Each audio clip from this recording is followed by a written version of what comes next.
할렐루야. 오늘 이렇게 또 거룩한 주일 맞이해서 여러분 주집 앞에 찾아오시는 애가 참 큰 줄로 믿습니다. 오늘 이번 시간은 우리의 눈에 대해서 하나님 말씀을 좀 나누려고 합니다.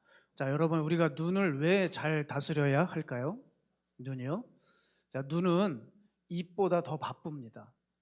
자, 우리가 잠을 깬 순간부터 우리의 뭐가 돌아갑니까? 일어나자마자 말하는 사람 있을까요? 그런 정신 나간 사람 빼고 눈을 뜨자마자 바로 눈이 지금 앞에 보이는 사물과 여러 가지 상황과 환경들을 판단하고 해석하고 정보 처리를 한다는 것이죠. 자, 입이 움직이기 전에 눈이 먼저 이렇게 파악하게 됩니다. 그래서 눈은 입보다 바쁩니다.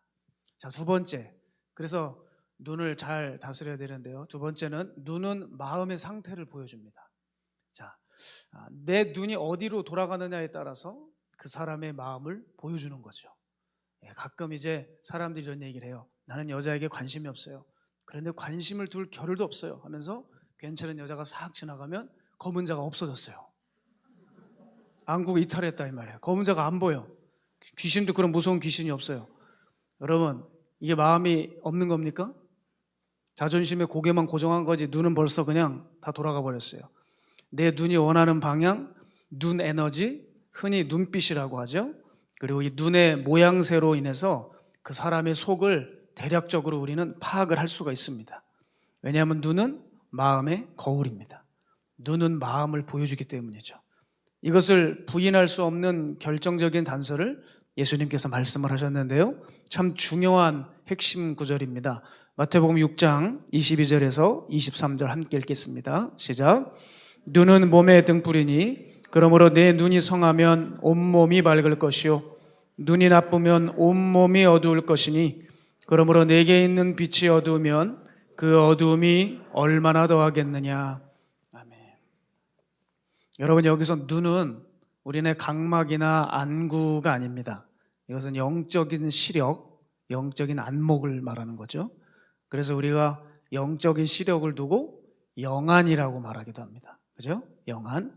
자, 영안은 흔히 천사 보고 귀신 보는 그런 인식을 많이 가지고 계시는데 그건 영안의 본질이 아닙니다. 영안이 뭐냐면 하나님의 시력으로 모든 것들을 분별할 수 있는 능력을 가진 것을 의미하는 거예요. 그러니까 예수님께서 뭐라고 말씀하셨냐면 내 눈이 나빠지면, 그러니까 내 영안이 흐려지게 되면 내 온몸은 영적 어둠에 갇히게 될 것이다. 눈이 멀게 되면 영적 어둠이 덮여진다는 것입니다. 여러분, 우리가 육신적인 눈이 멀어버리면 봉사가 되어서 앞길을 갈 수 없고 헤아릴 수가 없듯이 영안이 흐려지게 되면 온몸이 죽음에 갇히게 되는 거예요. 여러분, 기억하셔야 됩니다. 우리는 몸은 눈 따라가는 겁니다. 아시겠죠? 몸은 어디를 따라가요? 눈 따라가는 거예요. 여러분, 눈이 잘못되게 되면 주님이 말씀하시듯이 온몸이 어둠으로 딸려 들어가 버립니다. 그래서 주의를 해야 돼요. 자, 구약성경 민수기 15장 39절 보게 되면 이렇게 나와 있습니다. 이 술은, 여기서 술은 먹는 술이 아니라 옷술입니다. 히브리인들이 겉옷 끝자락에 달았던 그 여러 실 가닥을 말하는 거죠. 이 옷술이 너희가 보고 여호와의 모든 계명을 기억하여 준행하고 너희를 방종하게 하는 자신의 마음과 눈의 욕심을 따라 음행하지 않게 하기 위함이라. 눈의 욕심에 따라 몸은 움직이고 행동하게 되어 있습니다. 자, 이 말을 기억해 주셔야 돼요. 눈의 방향이 마음의 방향이다. 따라해 주시면 감사하겠습니다. 눈의 방향이 마음의 방향이다. 기억하셔야 돼요. 여러분, 눈이 어디를 향하고 있는지를 보십시오. 그것이 여러분의 마음입니다. 자, 세 번째, 눈이 왜 중요하냐? 눈은 사람의 영적 상태를 보여줍니다. 보통 영안이 흐려지거나 눈이 멀어버린 사람들 보면 사람의 눈빛이 다르다고 얘기해요. 흔히 어른들이 이런 얘기 하시죠. 관상 비슷한 거 보시는 분들, 저희는 눈빛이 안 좋아. 여러분, 제 눈은 어떻습니까? 제 눈빛은 어떻습니까, 여러분? 좋아요? 딱 튀어나와야 됩니다. 빨리 얼른. 그래야지 훈훈하게 시작이 되잖아요. 여러분, 영안이 멀어버리면 사람의 눈빛도 달라집니다. 그래서 눈빛 안 좋은 사람들이 있어요. 그래서 음란한 사람은 벌써 눈이 음탕한 눈을 가지고 있고, 탐욕적인 사람은 재물에 흐린 눈을 가지고 있어요. 눈이 막 흐려져요, 이렇게. 그리고 게으른 사람은 의욕이 없는 눈을 가지고 있습니다. 지금 몇 분 계신 것 같아요. 뭐 내가 하는 거냐 이러면서. 네. 선한 사람은 그 눈빛에서 선함이, 악한 사람은 그 눈빛에서 악함이 드러납니다. 시편 기자는 이것을 잘 표현해 주었는데요. 시편 36편 1절에서 2절 세 번역으로 살펴보겠습니다. 제가 읽어드릴게요. 악인의 마음 깊은 곳에는 반역의 충동만 있어 그의 눈에는 하나님을 두려워하는 기색이 조금도 없습니다. 그의 눈빛은 지나치게 의기양양하고 눈빛에서 나타나는 거예요. 제 잘못을 찾아내 버릴 생각은 전혀 없습니다. 자, 눈은 마음 깊은 곳, 즉 영적 상태를 보여주고 있습니다. 여러분, 이와 같이 우리의 눈을 어떻게 지금 사용하고 계십니까? 자, 우리의 영안이 흐려지고 더럽혀지는 경우가 참 여러 케이스가 있습니다. 눈을 잘못 사용해서요. 그래서 우리 현대교인들이 잘못 눈을 사용하고 있는 대표적인 세 가지 케이스를 좀 중점으로 좀 살펴보겠습니다. 자, 눈을 우리가 어떻게 잘못 사용하고 있나? 첫 번째, 흘기는 눈으로 사용하고 있다는 겁니다. 그래서 영안을 어둡게 흐리게 만들어 버립니다. 자, 안타깝지만 흘기는 눈이 세상에 있는 것이 아니라 교회 안에 사람들에게 있습니다. 교회를 다니면서도 그 말씀을 얼마나 정확하게 피해가고 빗나가는지 변할 생각이 조금도 없어요. 온통 마음에 시기와 미움과 질투로 가득 찬 사람들을 봅니다. 여러분, 이 사람들 때문에 교회가 진도를 못 나가요. 하나님의 뜻을 받아 비전을 품고 정말 놀랍게 계획을 잡고 백날 기도를 해도 이 사람들 때문에 멀쩡히 잘 나가는 팀들도 삐걱거리게 되고 비틀거리게 만들어 놓습니다. 왜 저렇게 할까? 살펴보면 대부분 그 알량한 자존심 때문에 누군가를 미워하고 있는 것입니다. 내가 좀 덮어주고 보다듬어주고 사랑해 주어야 할 하나님의 자녀들, 왕의 자녀들을 그냥 하나님의 그 자녀들을 마귀의 눈으로 죽여놓고 있는 거예요. 하나님께서 우리에게 눈을 그렇게 쓰라고 주신 일이 없는데 우린 도리어 주신 눈을 가지고 남을 미워하고 질투하고 시기하고 무시하고 욕보이는 엉뚱한 눈으로 사용하고 있어요. 즉 교만한 눈으로 말이죠. 여러분, 한 사람이 교만한 마음을 속으로 가지고 있다고 해서 그것이 겉으로 드러나지 않는 것이 아닙니다. 다 드러납니다. 말하지 않아도, 교만한 말을 하지 않아도 그 사람이 교만한 걸 할 수 있어요. 어디서 할 수 있습니까? 눈빛으로 할 수 있어요. 그의 일상 가운데 슬쩍슬쩍 나타나는 그 눈빛 안에 그가 얼마나 교만한지 그것이 드러나 줍니다. 마음만 우리의 말만 마음의 상태를 보여주는 것이 아니라 눈빛에서도 우리의 마음의 상태를 보여준다는 거예요. 자, 이것을 반드시 피하셔야 됩니다. 잠언 6장 16절에 17절 보면 우리에게 정말 도움이 되는 구절이 나와요. 하나님이 미워하시는 것이 있으시대요. 그것이 뭐냐? 여호와께서 미워하시는 것, 곧 그의 마음에 싫어하시는 것이 67가지이니 곧 교만한 눈과, 처음부터 교만한 눈을 얘기하고 있습니다. 그리고 거짓된 혀와 무죄한 자의 피를 흘리는 손과 하면서 밑에 쭉 하반절에 나오죠. 자, 하나님께서 미워하시고 가장 싫어하시는 것 첫 번째가 뭐예요? 교만한 눈입니다.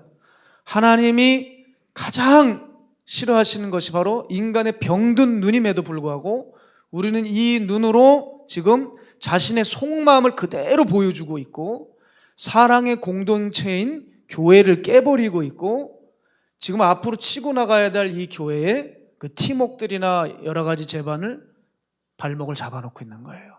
여러분, 이 사람은 눈이 멀어버린 사람입니다. 이건 제 이야기가 아니에요.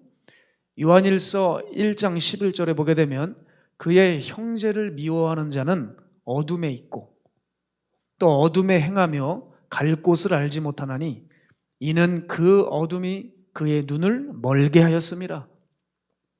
형제 미워하는 게 단순한 게 아니라 영안이 멀어버린 거예요. 눈 먼 겁니다. 여러분, 형제 미움이 영적인 어둠으로 들어가는 것인지 여러분 잘 모르셨죠? 자, 흘기는 눈을 조심하셔야 돼요. 이것을 여러분 영적 죽음으로 여러분을 인도할 수 있습니다.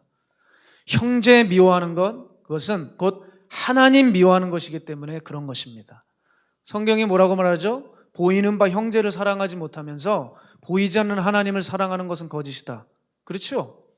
형제를 사랑하지 못하면서 보이지 않는 하나님을 어떻게 사랑합니까? 이게 왜 하나님과 적대되는 행위냐면 율법의 핵심을 다 놓치고 있기 때문입니다. 여러분, 율법이 그 많은 조항이 있지만 가장 핵심 구절이 뭐예요?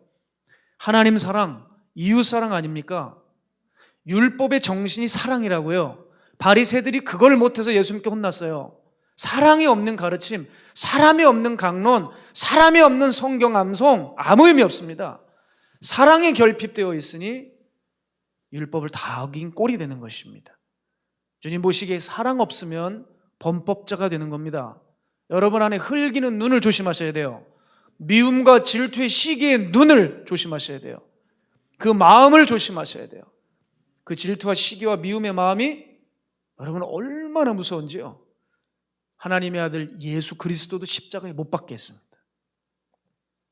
여러분, 누군가를 미워하는 마음을 대수롭지 않게 여기는 것만큼 여러분이 어둠에 휩싸이는 일도 없습니다. 누구 미워해 보십시오. 아무리 기도를 열심히 하고 선한 일을 했어도 성령님 역사하실 수가 없습니다. 그 안에는 이미 어둠이 덮여 있는 자예요. 그러기에 온 율법과 선지자의 강령이 말하고 있는 이 사랑을 붙들어야 될 줄 믿습니다. 제가 이번 주 참 귀한 분을 만나서 대화를 나눴어요. 어제군요. 그저께였던 것 같습니다. 그저께군요. 영화 친구, 영화 두사부일체에 또 출연하셨던 배우 정운택 선교사님 함께 목양실에서 오랫동안 대화를 좀 나눴는데요. 대화를 나누면서 이제 제가 커피를 사드리려고 밑에 이제 커피숍에 가서 커피를 테이크아웃 해드렸습니다. 그런데 제가 이렇게 나오면서 이렇게 질문을 했어요. 선교사님, 이제 마스크를 쓰니까 사람들이 전혀 못 알아보는 것 같습니다. 왜냐하면 이제 그 뭡니까? 바리스타들도 몰라요. 사람들 전혀 모르는 것 같아요. 그랬더니 이분이 이런 얘기를 하세요. 목사님, 저 완전히 연예인 아우라가 사라졌습니다. 그래요. 연예인들은 기본적으로 아우라를 다 가지고 있대요. 그래서 멀리 봐도 멀리 그가 있어도 딱 보면 연예인이구나 티가 난답니다. 근데 자기가 그게 빠져버렸대요. 박보영 목사님 만나서 제 아우라가 다 빠져버렸어요. 그게 얼마나 감사한지 모른다고요. 정말 감사해 하더라고요. 그래서 자기가 어느 사람들 옆에 서 있어도 그냥 동네 아저씨인 줄 안대요. 전혀 아는 사람이 없대요. 맞습니다. 제가 우리 선교사님 뵐 때 정말 몇 년 전에 뵀거든요. 너무 많이 달라졌어요. 정말 뭐가 다 빠져버린 느낌이 들어요. 앉아서 함께 대화하면서 웃으시는데요. 그 표정이 천사 같더라고요. 그래서 제가 부탁을 하나 드렸어요. 너무 미소가 아름다워서 선교사님, 제가 사진에 좀 담고 싶습니다. 좀 웃어주세요. 그랬더니 내가 또 카메라 앞에 섰던 사람이라 또 웃으라면 또 웃어요. 그러면서 환하게 웃어주는데 사진을 2장을 찍어놨어요. 표정이 너무 아름다운 거예요.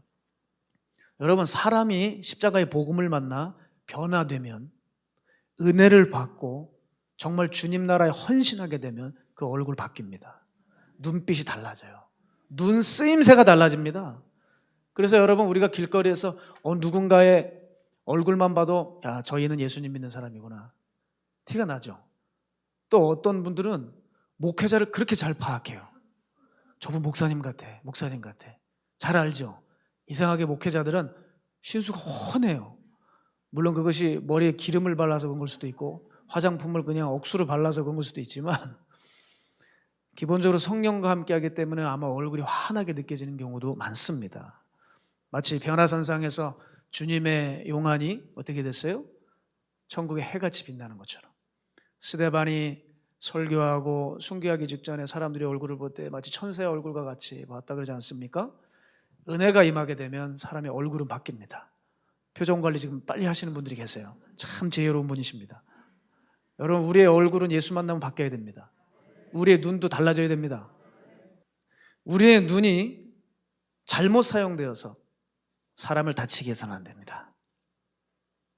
벌써 눈을 보면 눈에 분노가 걸려 있고 막 눈으로 무시하고 멸시하는 사람들이 있어요. 여러분, 우리가 말을 안 한다고 해서 상대가 나를 사랑하는지 미워하는지 모르겠어요? 네? 내가 너 미워해 이렇게 얘기해야지 미우는 것을 알겠습니까? 눈 보면 알잖아요. 눈이 먼저 말하고 있다고요. 제 눈은 어떻게 보이십니까? 오늘 유난히 웃고 있는 것 같지 않아요? 여러분, 눈이 벌써 모든 것을 드러내주는 것입니다. 정말 흘기는 눈 조심하셔야 돼요. 제가 눈 조심하라고 왜 강조하냐면요, 사람이 흘기는 눈에 상처를 받지 않습니까? 그 흘기는 눈이 전염이 돼요. 그 사람도 흘기게 되고 그 사람에게 공격하더라고요. 제 막내 삼촌이 그랬습니다. 제 삼촌이 1급 내성마비 환자십니다. 평생에 걸어보신 적이 없어요. 그런데 삼촌을 그렇게 앉아있다고 해서 많은 사람들이 흘기는 눈으로 무시하고 멸시를 했어요. 제가 인천에서 사역하다가 몇 년 지나고 춘천에 내려갔을 때 제 삼촌을 보고 깜짝 놀랐습니다. 사단의 눈을 하고 있더라고요. 그 선했던 삼촌이 사탄의 눈을 하고 있어요. 저를 향해서도 별로 좋지 않은 그런 표정을 짓고 있더라고요. 제가 얼마나 가슴이 아팠는지 몰라요. 얼마나 사람들에게 당했으면, 얼마나 악이 바쳤으면 눈이 저렇게 됐을까. 물론 저희 삼촌은 나중에 회개하고 천국 가셨습니다. 그때 그 눈이 나중엔 다 변해버리더라고요. 어쩜 그렇게 예전 아기와 같은 얼굴로 변했는지. 참 주님의 은혜는 얼굴을 바꿔놓습니다. 여러분, 또한 부탁드리고 싶은 것은 눈빛만 교정한다고 되는 게 아닙니다. 왜냐하면 눈빛이 마음빛이기 때문입니다. 속이 달라져야 눈도 달라집니다. 우리 마음이 달라져서 흘기는 눈이 아니라 사랑의 눈, 긍휼의 눈, 자비의 눈으로 주변 그리스도인들을 바라보고 세상을 섬겨야 될 것입니다. 두 번째, 눈을 잘못 사용해서 영안을 흐르게 하는 경우가 뭐냐? 삶의 안정감에 눈을 자꾸 사용하는 겁니다. 삶의 안정감. 이게 무슨 말인가? 삶의 안정감을 정의할 때 개개인마다 다 달라요. 어떤 사람은 재물에 꽂힌 사람이 있을 수 있고, 어떤 사람은 금전적인 이익, 건강 문제, 자식의 탄탄한 미래, 사업이 성공하고 또 사람들이 나를 인정해 주는 것, 이런 것을 통해 삶이 안정되고 마음이 평안한 분들이 계시죠. 여기에 근데 눈이 팍 꽂혀 있는 거예요. 그러니까 교회를 다녀도 바꿔야 될 눈과 삶의 태도는 조금 더 변함이 없이 그냥 여기에 눈을 고정하고 그 땅바닥만 쳐다보고 가는 사람들이 있어요. 제가 지난주 말씀드렸죠. 이 땅에 살면서 하늘의 영광 바라보라고 말씀드렸습니다. 이 땅에 살면서 땅만 쳐다보고 사는 거예요. 마치 닭이나 새들이 모이 주워 먹듯이. 창공을 날라야 할 새들이 마치 저 길병원 암센터 옆에 버려진 비둘기처럼 몸이 이렇게 뚱뚱해져서 날아가야 될 것들이 맨날 바닥만 쳐다보고 모이만 주워 먹고 쓰레기 주워 먹다가 사람들 지나가는데 막 그냥 거슬럭거리잖아요. 가끔은 먹이가 차에 있으면, 길바닥에 있으면 차도에 가가지고 그 모이를 먹을 것을 주워 먹다가 차에 쳐 죽는 안타까운 조류들도 있고 말이에요. 우리가 이렇게 살아서는 안 된다는 거죠. 여러분, 우리가 복음을 들었다고 해서 내가 한순간에 바뀐 것이 아닙니다. 여러분, 살펴보셔야 될 것이 내 눈의 방향이 먼저 바뀌었는지를 확인해 보십시오. 그래야 그 사람이 복음이 제대로 들어갔는지 아닌지, 복음을 만났는지 못 만났는지를 확인할 수 있게 되는 것입니다. 내 가치관과 내 사고방식과 내 어떤 성향이 바뀌지 않은 채 복음 구원한다고 해서 달라질 거 없습니다. 여러분, 사람들이 생활의 안정을 요즘 시대엔 참 많이 요구하고 계신 것 같습니다. 코로나 때 팬데믹 상황이 얼마나 힘드시겠어요. 그런데 말이죠, 여러분, 이 생활의 안정의 문제에 좀 계속 조바심이 나고 안달복달하고 계시다면 여러분 자신에게 물어봐야 돼요. 이거 진짜 나 기본적인 생계 문제 때문에 이러는 것인가, 아니면 욕심 문제인가? 생계인가 욕심인가 확인하셔야 돼요. 우리가 제대로 분별하지 않으면, 이런 증상을 방치해 놓으면 여러분 영적인 시력이 손상을 입을 수 있기 때문입니다. 사람들이 얼마나 답답한지요. 이게 영적인 공격인지도 모르고 세상사에 젖어서 얽매여서 살아가요. 거기서 삶의 안정감 조금 누린다고 해서 뭐가 달라집니까? 또 그거를 못 얻는다고 해서 얼마나 좌절하고 절망하고 염려와 근심에 빠져 사는지 몰라요. 여러분, 세상으로부터 얻는 이 근심 말입니다. 이게 여러분의 영적 시력을 손상시킨다고요. 그냥 우리네 마땅히 걸어갈 세상사의 이야기를 논하는 게 아닙니다. 눈이 상해버립니다. 기억하셔야 돼요. 눈이 상한다고요. 하나님을 바라봤던 절대적인 신뢰의 눈이 상해버려서 하나님에 대해 의심이 생기고 불신이 생기고 하나님께서 함께 해주고 계시는 상황인데도 그것을 부정적으로 몰고 가는 일까지 벌어지게 된다는 겁니다. 자, 다윗 보십시오. 다윗이 뭐라고 고백했냐면 자기에게 세상에 버려진 사람들의 근심이 아니라 삶의 그냥 신앙 때문에 직면한 고통 속에서 오는 그 고통 때문에 자기 눈이 상해버렸다고 말합니다. 자, 시편 31편 9절입니다. 여호와여, 내가 고통 중에 있사오니 내게 은혜를 베푸소서. 내가 근심 때문에 눈과 영혼과 몸이 쇠하였나이다. 여러분, 그냥 다윗이 영혼과 몸이 쇠했습니다 하지 않고 눈을 거기다 집어넣었어요. 고통이 심하게 되니까 하나님에 대한 신뢰가 줄어드는 거죠. 영적인 안목에 자꾸 힘을 잃는 것을 다윗이 알았던 것입니다. 세상 근심과 걱정은 여러분의 눈을 상하게 해요.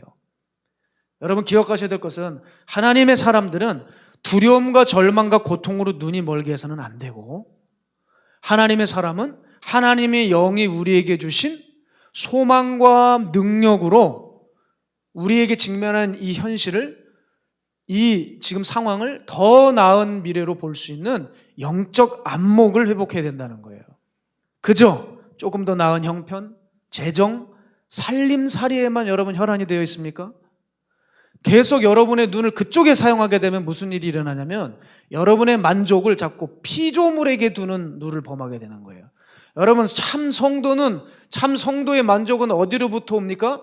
창조주와의 관계에서 오는 줄로 압니다. 그런데 자꾸 피조물과의, 사람과의, 세상을 통한 만족을 얻게 되는 거예요. 자, 그것을 경고하는 것이 누가복음 12장 20절에서 21절인데 여기 부자가 나오죠. 자기 곡간을 져놓고 더 모으고 더 쌓으려고 하는 부자 이야기. 그때 주께서 뭐라고 말씀하시죠? 함께 읽겠습니다. 시작.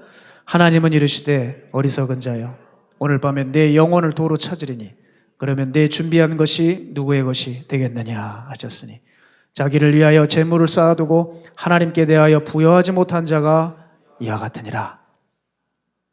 이 부자의 빗나간 만족감 때문에 그 부자는 사형 선고를 받을 처지에 놓였다는 거예요. 잠언 기자는 이렇게 얘기하죠. 잠언 17장 24절에 보면 제가 읽어드릴게요. 지혜는 명철한 자 앞에 있거늘 미련한 자는 눈을 땅 끝에 두느니라. 미련한 자는 눈을 자꾸 땅 끝에 둔대요.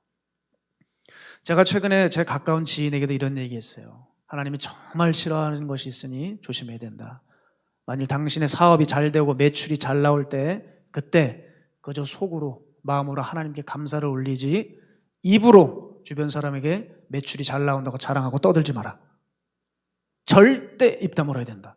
제가 왜 그런 얘기를 했냐면 그 부에 흥분이 돼가지고 마치 자랑하면서 떵떵거리는 것 자체가 그 사람의 만족을 어디에 둔 것입니까? 땅 끝에 둔 거예요. 땅 끝에 둔 거예요. 땅에서 오는 소출로 인하는 만족으로 살아가는 것이 성도입니까? 그렇지 않죠. 성도는 무엇을 자랑해야 됩니까? 예수만 자랑하면 되는 거예요. 십자가만 자랑하면 되는 것입니다. 참 성도의 표본이었던 사도 바울이 뭐라고 얘기했습니까? 내가 너희 중에서 예수와 그가 십자가에 못 박히신 것 외에는 아무것도 알지 아니하기로 작정했다 그랬습니다. 그런데 요즘 한국 교인들을 보세요. 소위 한국 교인들을 보고 똥차 교인이라고 불러요. 왜냐하면 바울이 변으로 버린 것을 교인들이 돌아다니면서 다 주워서 가지고 채워넣어요. 그래서 똥차 교인이란 말이 나오는 거예요. 여러분, 교회들도 마찬가지죠. 교회 사람 수가 부흥하고 좋은 성전으로 큰 성전 이전하면 그게 자랑해야 될 문제입니까? 아닙니까? 사실 영적인 고수들은 교인 수에 만족을 두지 않아요. 하나님께서 눈을 들어 네 교회 건물의 층수를 바라보라. 교인 수를 보라.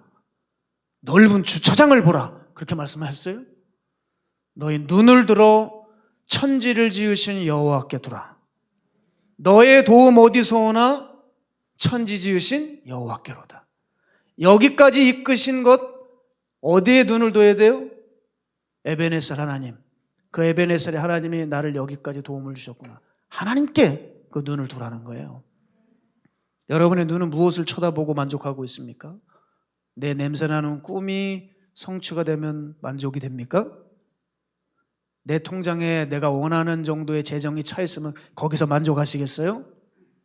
성도로서 자존심을 지켜야 됩니다, 여러분. 성도가 자존심이 있지, 그런 것에 여러분 기쁨과 만족이 희열이 느끼면 되겠어요? 여러분, 우리는 내 육신을 따라가면 심한 영적 어둠에 헤매고 말 것입니다. 따라서 오늘 우리들의 만족에 대해서 분별과 검증이 시급한 때라고 생각합니다. 세 번째, 눈을 잘못 사용해서 영적으로 영안을 흐리게 하는 경우는 눈을 정욕의 눈으로 사용하는 것입니다. 사실 이 정욕에 대한 문제는 설교를 따로 많이 해야 돼요. 앞으로 계속 할 겁니다. 그런데 한번 눈이기 때문에 다뤄야 돼요. 여러분, 이 세상은 이미 음란의 영에 붙들려 있습니다. 이제 이성 간의 음란도 시시해지니까 동성 간의 음란을 인정해달라, 법적으로 제도적으로 허용해달라고 법안을 만들어달라고 난리 법석을 떨고 있습니다. 그래서 교회는 이 포괄적 차별금지법 문제 때문에 정말 치열하게 싸우며 그것을 막느라 고생을 하고 있습니다. 또한 여러분, 엎친 데 덮친 격이 뭐냐면 지금 코로나가 음란을 죽인 것이 아니라 음란을 지금 더욱더 유통시키고 조장하고 있다는 것을 아셔야 돼요. 여러분, 제가 예전에도 말씀드렸죠? 지금 제일 코로나가 터지고 나서 흥하는 데가 어딘지 아시죠? 네? 배달업체랑 모텔이라고 그랬습니다. 그것뿐만이 아니더라고요. 여러분, 이 팬데믹 상황 속에 있다 보니 음란물 콘텐츠가 급증을 했대요. 그 이유가 뭐냐면 사람들이 밖을 못 나가니까 다 집에 있다 보니까 집에서 죄 짓는 거예요. 집에 있는 시간이 많으니까 음란물 수요가 넘쳐났다는 것입니다. 참, 인간이 이렇게 악해요. 전염병이 없었을 때는 밖에 나가서 죄 짓고, 이제는 나가지 못하겠더니 집안에서 죄 짓고, 그냥 나가나 서나 앉으나 깨나 오직 그냥 다 죄만 짓는 거예요. 이제 여러분, 정말 심각한 그런 음란 쓰나미들이 이 세상을 덮쳐올 것입니다. 여러분, 정말 우리 눈을 지켜야 될 때가 왔는데 더욱더 지켜야 됩니다. 최근에 제가 한 자료를 봤어요. 유럽 경찰기구인 이 유로폴에서 발표한 내용이 있었습니다. 뭐라고 발표했냐면요, 최근에 팬데믹 상황 때문에 아동 성적 학대물이 엄청나게 늘어서 우리 유럽 연합의 수사력으로는 대응이 불가능한 수준에 이르렀다고 했습니다. 그 유럽 경찰 연합국이 뛰어도 그 음란물을 막을 재간이 없대요. 단속이 불가능하다는 겁니다. 너무 많아서. 여러분, 근데 이 음란물 내용이 뭐죠? 제가 뭐라고 말씀드렸어요? 아이들 건드는 영상이라고요. 아이들. 정말 무서운 세상이죠? 바이러스가 진화하듯이 죄도 진화하고 음란도 진화해요. 왜 음란이 진화하는 줄 압니까? 사람의 성적 욕구가 계속 진화하고 있거든요. 자, 이제 아동 학대물이 나와요. 그 다음에 또 뭐가 나올까? 또 어떤 하드코어가 나와서 사람들을 자극시키고 흥분시킬까요? 아동 성적 학대물이 여러분 늘어났다는 것은 무엇을 의미하는지 아십니까? 그만큼 전 세계적으로 소아성애자들이 늘어나고 있다는 거예요. 그 이기적인 눈으로 아이들이 성적으로 희생당하고 있다는 겁니다. 미국의 그 소아성애자들의 활동과 그들로 인해 짓밟힌 아이들의 인권과 실태는 여러분 가히 말을 할 수가 없어요. 연예계 전개에 이미 소아성애자들이 아주 들끓고 있습니다. 여러분, 지금 음란물이 음지에서 돌고 있는 것 같지만 지금 세상은 바뀌었더라고요. 이제 어느새 우리네 안방 브라운관에서도 이 음란의 에너지들이 버젓이 올라와 있어요. 정말 어느 때보다도 우리의 눈을 지키고 보호해야 될 때입니다. 여러분, 이 성적 문제가 정말 왜 심각한지 아십니까? 그걸 아셔야 돼요. 검증 안 된 사람들과 관계를 맺음으로써 성병 걸리는 게 문제가 아니라 이 성 문제의 근본적인 문제는 고귀한 인간을 상품으로 전락시켜 본다는 거예요. 사랑의 대상으로, 섬김의 대상으로 봐야 될 이성을 정복의 대상, 착취의 대상으로 소유물로 여긴다는 것이요. 그 결과 이성을 상품화시키고 있는 세상에 여러분 살고 있습니다. 이런 이기적이고 탐욕적인 눈을 가지고 있는 것이 정말 성 문제의 심각한 근본적 문제라는 것입니다. 그리고 교인들도 지금 사단에게 영적으로 영안을 농락당하고 있습니다. 정말 안타까운 것은 사단의 계략에 너무 속수무책으로 넘어집니다. 그 한 주를 거룩하게 살 방법을 찾지 못해요. 주일 전날에도 음란물을 보고 자신의 거룩한 눈을 음란물의 노예로 바치고 있어요. 자, 그러니 여러분, 그렇게 쩔어가지고 교회에 오면 눈이 시뻘개져가지고 동성애 아닌 이성을 쳐다볼 때 정상적으로 바라볼 수가 있겠습니까? 그게 될까요? 하나님께서 주실 은혜의 샘을 그 안구는 그만 그 음란물 때문에 다 마르게 하고 있는 거 아닙니까? 하나님은 여러분 우리에게 정욕의 눈을 주신 일이 없어요. 그 탐욕에 번들거리는 눈을 주신 일이 없습니다. 지금 여러분의 눈을 지금 어디에 사용하고 계십니까? 주님의 경고를 잘 들으셔야 됩니다. 마태복음 5장 28절 29절. 나는 너희에게 이르노니 음욕을 품고 여자를 보는 자마다 마음에 이미 간음하였느니라. 만일 내 오른 눈이 너로 실족하게 하거든 빼어내버리라. 내 백처 중 하나가 없어지고 온몸이 지옥에 던져지지 않는 것이 유익하며 또한 만일 내 오른손이 너로 실족하게 하거든 찍어내버리라. 내 백체 중 하나가 없어지고 온몸이 지옥에 던져지지 않는 것이 유익하니라. 예수님께서 그 유명한 산상수훈을 통해 음란을 경고하고 계시고 음란을 주목하고 계시다면 우리는 깨달아야 돼요.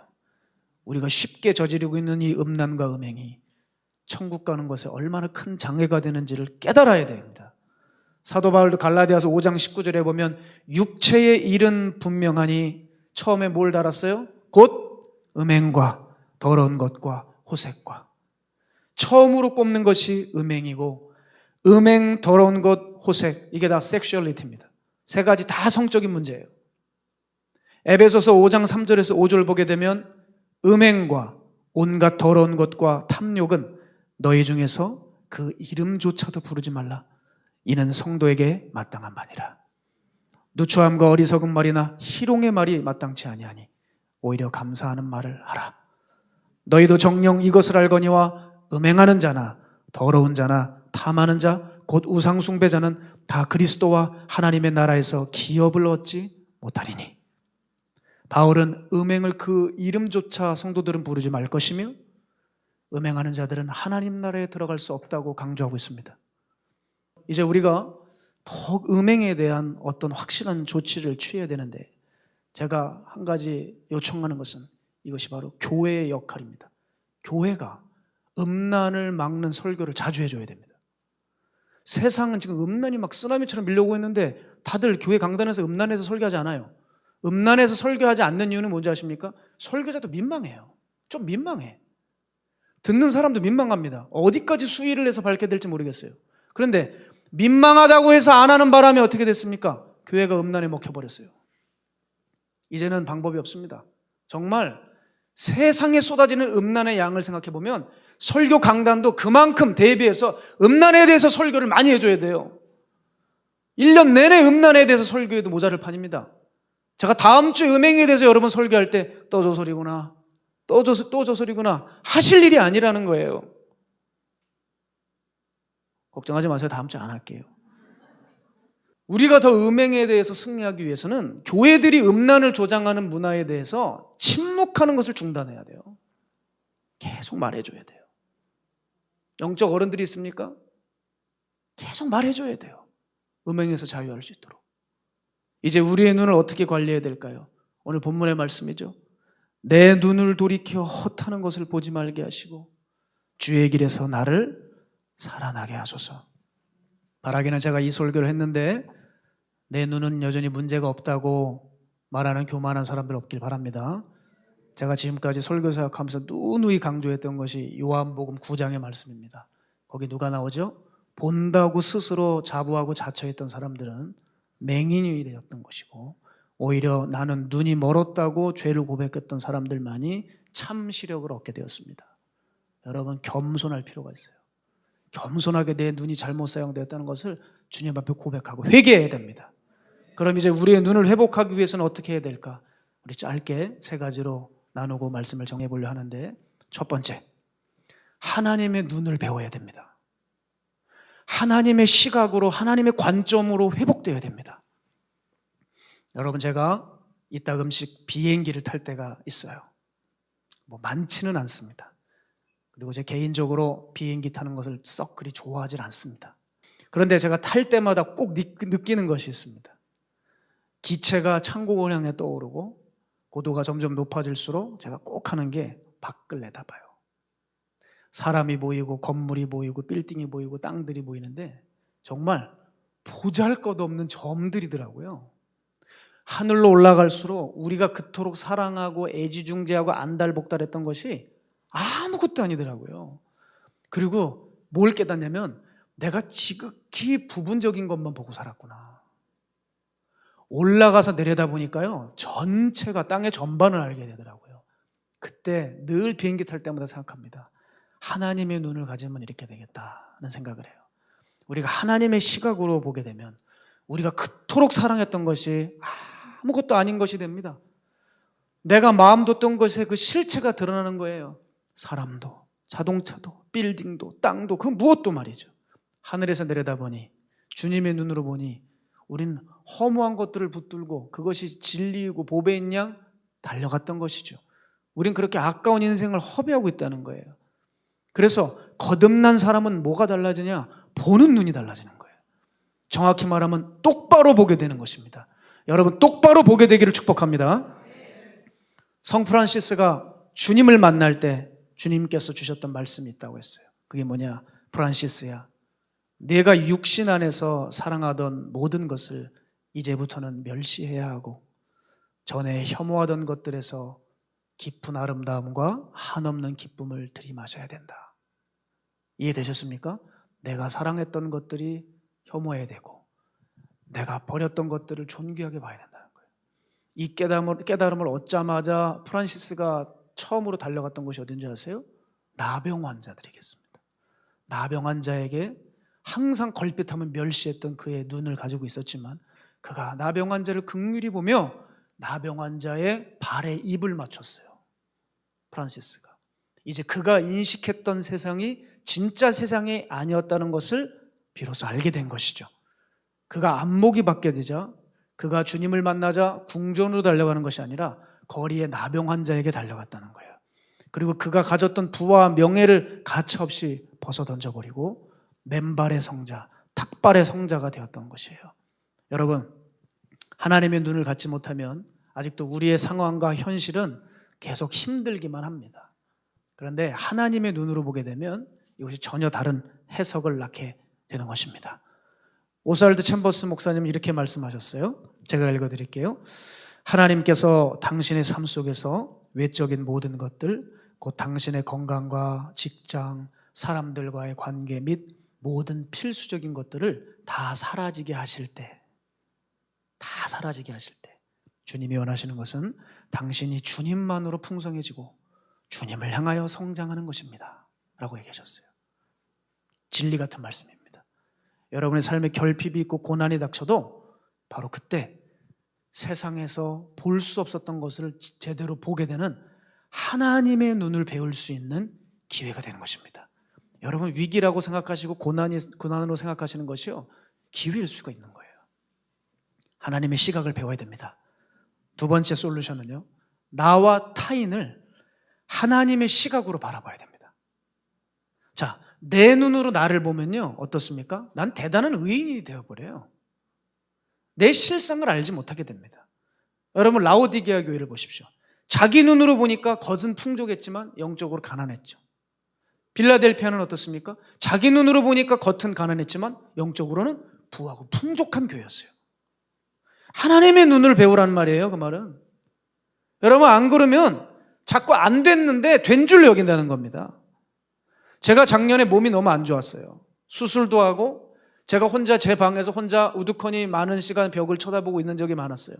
참 많은 생각 가운데 육신을 움직이지 못했던 때가 많았는데, 여러분, 결과적으로 말씀드리면 그 시련이 저를 다시 일으켜 세워주셨습니다.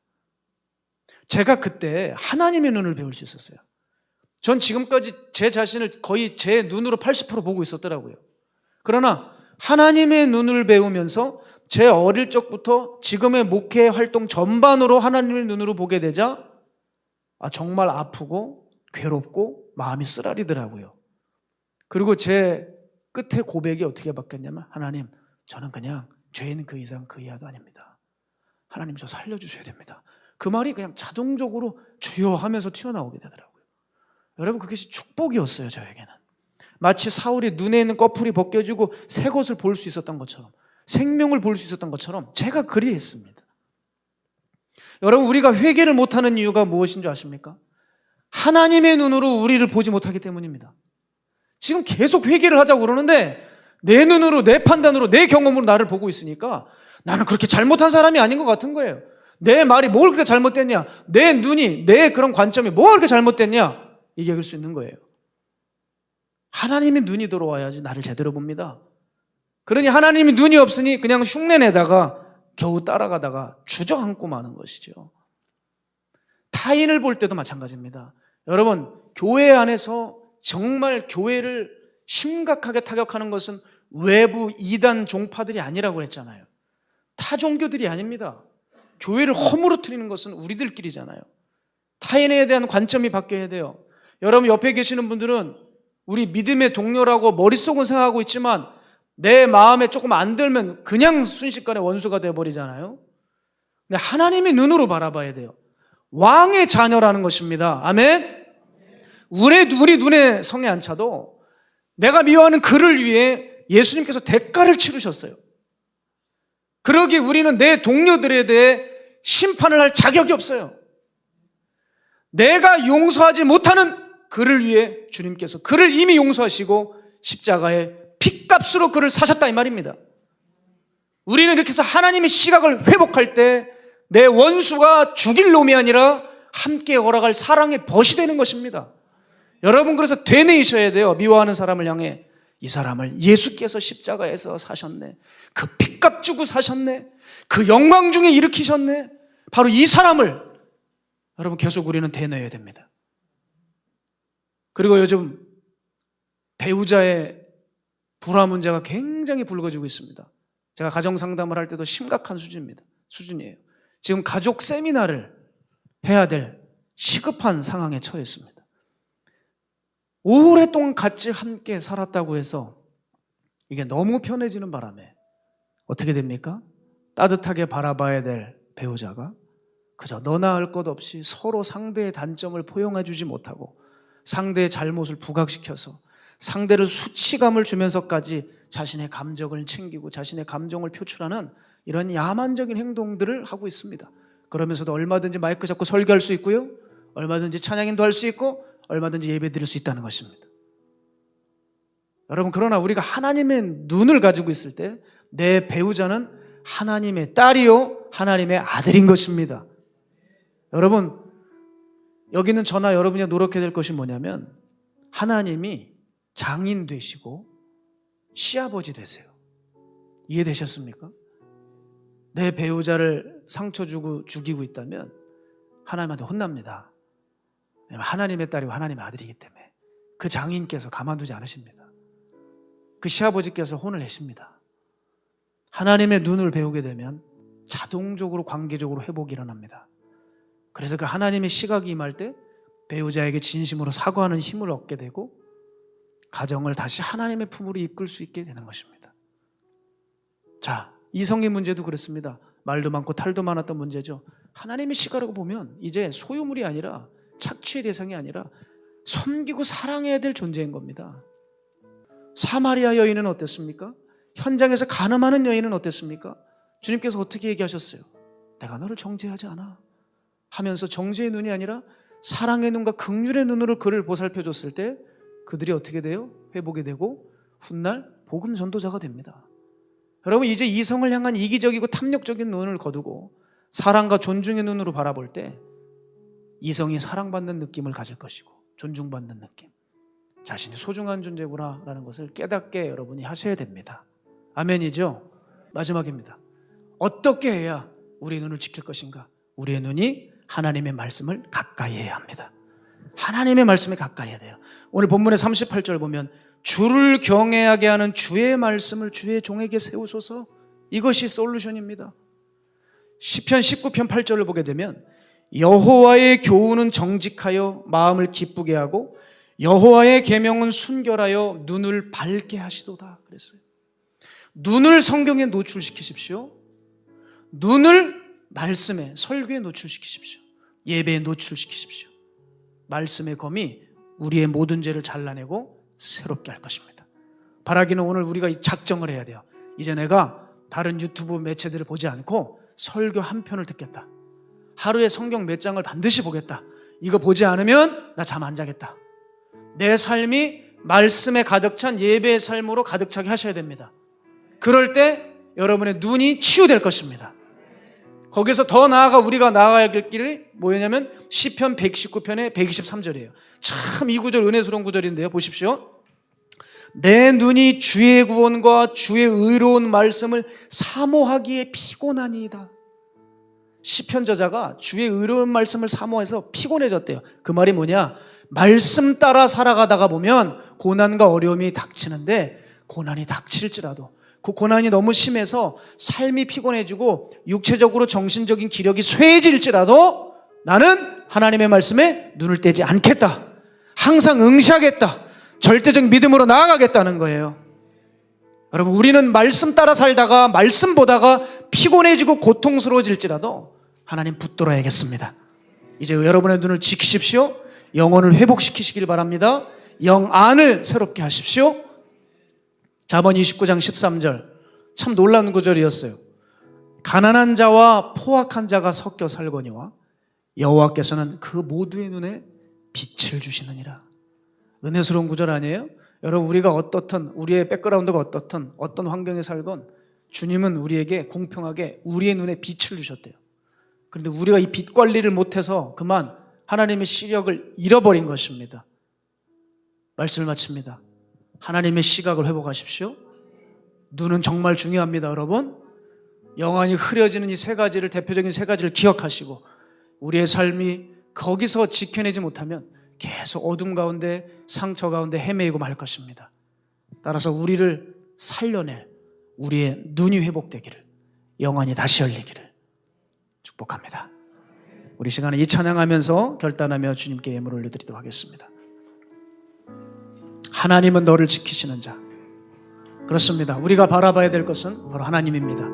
그 하나님께, 그 하나님의 말씀에 우리의 눈을, 시선을 고정하며 주님 앞에 나가기를 축복합니다. 찬양합니다. 하나님은 너를 지키시는 자, 너의 우편에 그를 되시니 낮의 해와 밤에 다 너를 해치 못하리. 너를 해치 못하리. 하나님은 너를 지키시는 자. 하나님은 너를 지키시는 너의 환난을 주님 감사합니다. 우리 주를 바라봅시다. 그가 너를 지키시리라. 너의 출입을 지키시리라. 너의 출입을 지키시리라. 우리의 눈을 어떻게 사용해야 됩니까? 눈을 들어 산을 보아라. 너의 도움 어디서 오나? 너의 도움. 아멘. 주님, 내가 어디서 주를 보게 해주십시오. 천지 지으신 너를 만드신 여호와께로다. 여호와께로다. 하나님은 너를 지키시는 자. 하나님은 너를 지키시는 너의 우편에 너의 나를 믿음으로 반응하셔야 됩니다. 낮의 해와 밤에 다 너를 해치 못하리.